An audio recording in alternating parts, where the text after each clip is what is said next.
What's up, everybody? Mataio poaching here. I'm actually in Tacoma General, the hospital I was born, in my hometown, Tacoma, Washington, the city of destiny. Welcome to my daily vlog. Okay, so today I want to talk about a couple things. Yesterday, the experience I had yesterday, the experience I had last night, and then today at church. I want to share a couple stories. So today's today's vlog might be a little long. Bear with me. And we're going to try to do it in one take. So my mentor Brian Rose, you can't edit in life. You don't get, so here we go. All right, so yesterday I went to an event, Finding True Self, part 2. It was a follow-up to an all-day program retreat thing that we did in September. There was a follow-up yesterday. And shout out to Candace, Itzel, Cheryl, and Roxanne. Those are all the people that rode up with me there, and they're amazing. And John too, who gave me a ride back. All right, so I'm gonna show you what we learned. I'm gonna try to draw it out because one of the lessons we learned yesterday was pretty dope. And Master Geo, he talks about the 5 levels of joy. Can you guess what they are as I draw this out? So the first level of joy is the basic needs, right? So eat, sleep, and sex. Those are your basic level joys. And he calls these lower joys animal joys. And the upper joys are going to be, anyway, second level joy, possessions. So the first level joy is your basic needs. I mean, these are all kind of basic needs. 2 is possessions. Third level joy, can you guess what third level joy is? Can you guess? Achievement or success. So those are your first basic level 3, your level joy: eating, possessions, and achievement or success. I'm just going to go quickly because I don't want this thing to take forever. So the fourth joy is helping. Can you guess the 5th joy? If you guess oneness, you guess correct. Okay, so those are the 5 types of joys that Master Geo laid out for us yesterday. So these lower first 3 are kind of, he calls them the animal joys. Even animals can experience these ones. But these joys, he says, these are the God joys, that are the higher level that only humans can experience. And he draws out the chakra system too.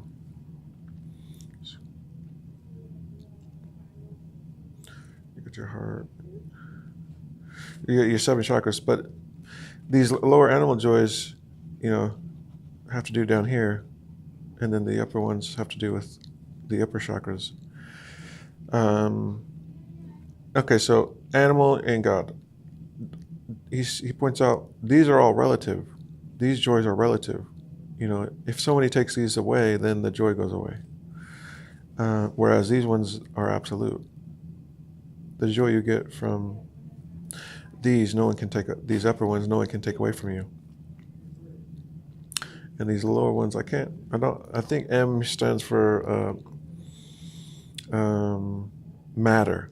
So these are all physical things. And then these ones up here are spiritual or non-physical. So this spells gas, right? Because we can't see gas. And I like to think about, non-physical is like air. You can't see air, but we can notice the effects of it with the bending of the trees. So the arm is physical, right? So that's kind of your meat sack. So even animals can be down here or, experience this. Anyways, so this analogy or layout or however you want to consider is a lot of people, they go through life with just focusing on, getting a job and working and trying to progress and just really staying on these lower joys. And whereas they're missing these upper joys. And so one of the things, in scriptures, seek ye first the kingdom of God, and all these things shall be added unto you. So the kingdom of God, or if you look at the Hebrew, it says, personal sovereignty. Seek ye first your personal sovereignty, and then all these things will be taken care of. So that was the lesson. That was the lesson that we learned yesterday, and we had another experience too that was like amazing. At the end of that, so he talked about people dying. That if at the end of, I forget the doctor, but he was trying to coach people that oh, it's going to be okay, and don't worry. He said lying to them had a negative effect. See, I can't remember exactly, but to those that he helped, now I'm butchering the lesson. Let's see. But so the main thing was in your life goal. If you set your goal with the number 5, joy, that at the end of your life you will have, wait, how did he say this? Let me get this right. You want to set your life goals on the number 5, joy. We're all connected. We're all one. When you help others, love thy neighbor as you love thyself. When you serve others and realize that you're connected, that we're all the same. The fruits of the Spirit: love, joy, peace, patience, kindness. Right? Kindness is. I like to think of that when we know that we're of the same kind. That we're all under the sun. We're all one family. As Bruce Lee pointed out. So separating animal joy from the God joy, and so that's part of on their way up to the thing. I was encouraging Roxanne and Candace about vlogging. Like daily vlogging. I was like sharing your gifts, your talents, your perspectives, problems, and solutions. Sharing that, putting that out there. To help people. To serve others, because you'll grow. You grow. I like to say a better you is a better me. And so you are my universe. You are my universe. And so if I can serve you and help you just by, being vulnerable and setting an example and loving my neighbor, unconditionally, doing that kind of things, that's the gift that I want to share. My team leader, Susan, shout out to Team Gooner. What is we all have a gift, you want to share it. So my name, Mataio, means gift from God. And so that's why these concepts too, I want to share. I just want to share that gift. That's the gift that I want to share. That knowing that you are, to know that you are connected, that you are eternal, even in the physical form, that you can be, do, or have anything you desire.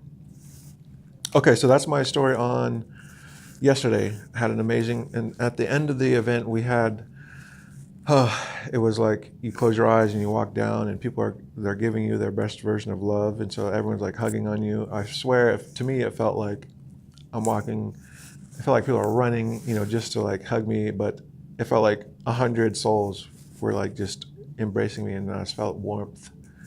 It was like profound experience. It brought other people to tears, and so yeah, what an amazing time.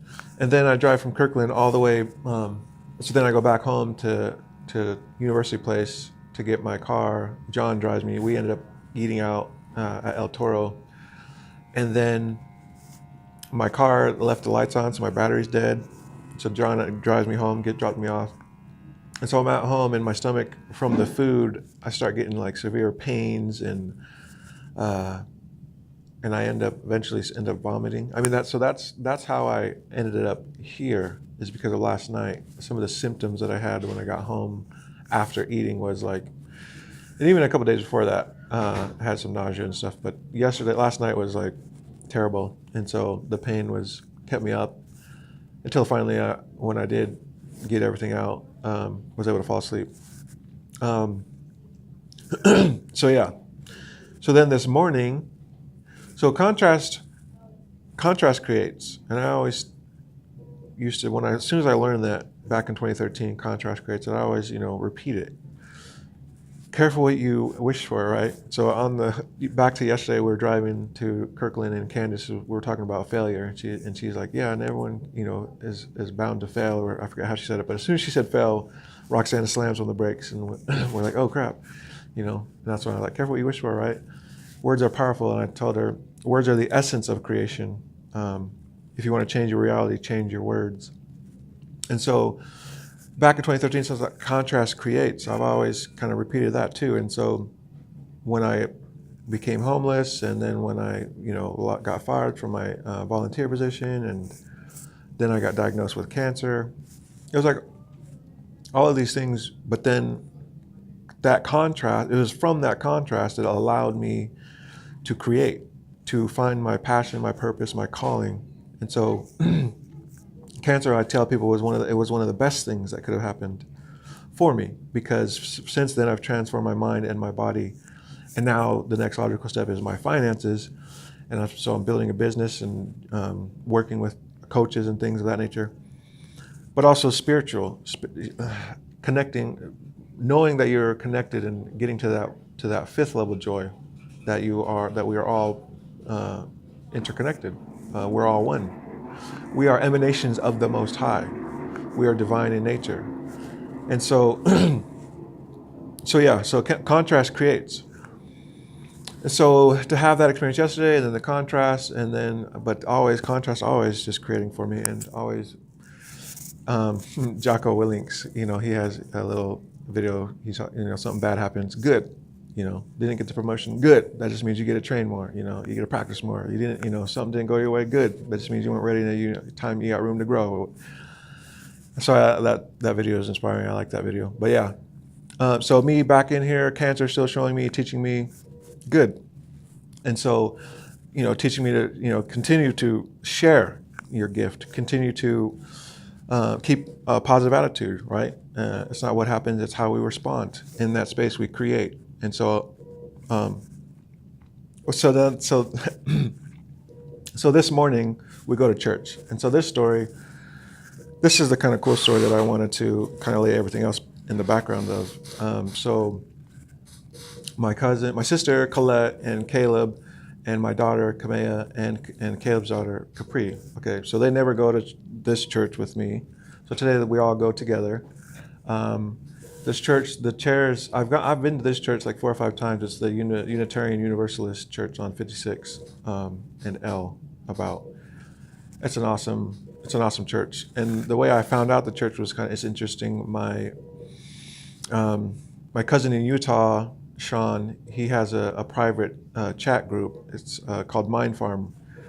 And so on there, it's just like a chat group with all these amazing people in Utah that share ideas. Well, they mentioned Unitarian Universalist. So I'm like, what is this? Never heard of it. And so then a second friend I met a couple months ago, her name's Lauren. She, talking to me, she's like, have you heard of, she's like, you need to go check out Unitarian Universalist. I'm like, what? So she was the second person, and that confirmed or validated.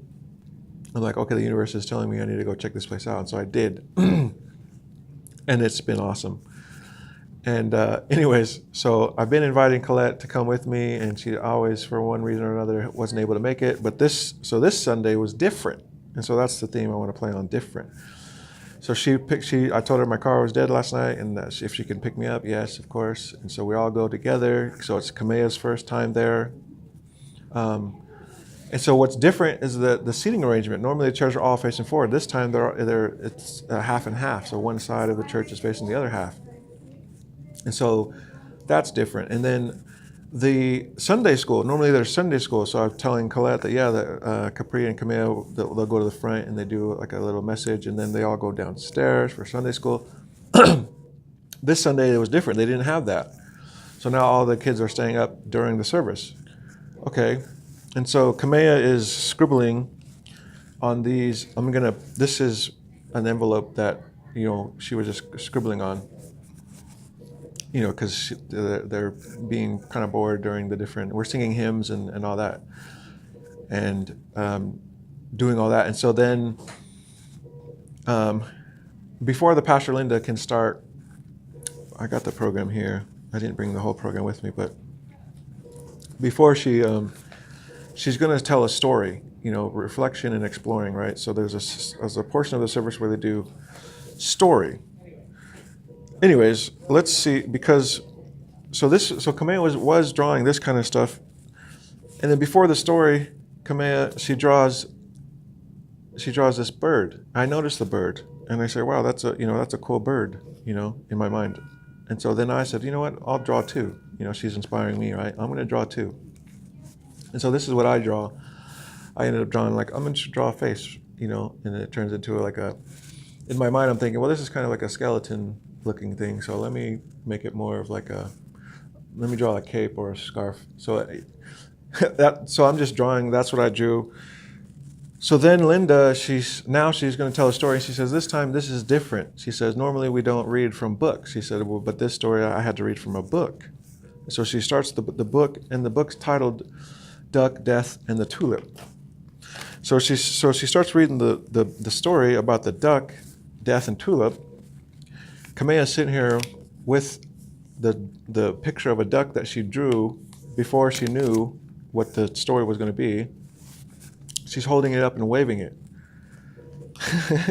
she's literally just sitting there with her hand up, towards the pasture, yes, wanting to be seen, but she was going to go share, yeah, you're talking about ducks, well, I drew it, and so I'm sitting there wow, she did draw it before she started reading, and she's waving her hand. I'm like, yeah, I just let her wave her hand, but she had her hand up for a good 4 or 5 minutes, and the story is about a duck who befriends this character called Death, and Death is, I've always been with you, and Duck's like, well, why are you here to take me? And he's afraid, and Duck and Death,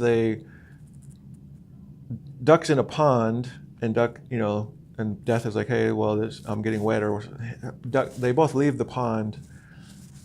Well, the two, they're conversating about life and death and the afterlife. That's kind of the premise of the story. But as the duck leaves the pond with Death, and they go up into a tree, and so they're up high reminiscing. But I thought that when I was reflecting on the story, I was like, contrast creates. So from cancer, I left when I got my diagnosis, and the line in Shawshank Redemption, it comes down to a simple choice, really. You either get busy living or you get busy dying. I love that line. And so that when me getting busy living, when I got the diagnosis, that was me leaving the pond, in this duck death story. And so when you leave the pond, when you put yourself out there, when you wade into the darkness, when you get out of your comfort zone, when you can get on the other side and you can find those upper level joys, a 4 level and 5 level. That's what I'm finding. But so me leaving I was playing small, right? And so as life of mediocrity, the old me was playing small. And so contrast or cancer, catalyst or wake up call, allowed me to leave the pond and to go into these higher levels of being, living, and loving. And so I thought that was kind of cool in the story, this duck death story. And then I realized after this, then I'm like, after she finishes the duck death story, I realize that, let me just flip the camera around. I realize me and Kamea, before the story had started, we had drew duck and death. I drew the skeleton and she drew the duck, and then I guess that would be the tulip. And so I thought, wow, for non-physical or whatever, source, pure positive energy, for Kamea and me it brought my attention to it, because then afterwards I went up to the pastor and I said, wow, how did you pick that story, and what was it, what does it mean, and she said, well, it just found me, as things do, and I told her, I shared with her that, wow, we both drew kind of the duck and the death before we even knew that the story was going to be about. And she said, yeah, she's like, well, because she knows that I had cancer, and she says, well, death is behind you, and so I look, I'm thinking in my mind, But then I'm like, oh, you know what? So, yeah, I'm telling her, I'm like, oh, I'm on my way to the ER, right, because of last night. But I'm just like, the story, I'm here to duck death. I'm going to ER to duck death. But when I get here, I'm like, that level 5 joy, oneness, feeling and knowing that connected, like just feeling the presence of how we're all interconnected. Like I said, you are me, you are my universe, and that I'm here to serve, and I want to give my gift, and I'm encouraging people to do the same, start vlogging, start giving. And so there's a quote, I'm gonna end. I think, yeah, we're at 20 minutes here. So it's John chapter 10, verse 10. The thief cometh not, but for to steal and to kill and to destroy. I am come, that they might have life and that they might have it more abundantly. And so, yeah. So I want to encourage you to share your gift, to be your gift. And that remind you the word cœur, the French word means heart. And so courage means to come from the heart. And so to encourage each other is to. And if you don't, to deny that which leads to greatness, right? To deny sharing a gift is to deny God, right? So that's the other way I like looking at it. Anyways, my name is Mataio Poaching. I appreciate you watching and commenting, and I love you all. And I look forward to our next one. Until then, we are now and forever whole and complete. Selah.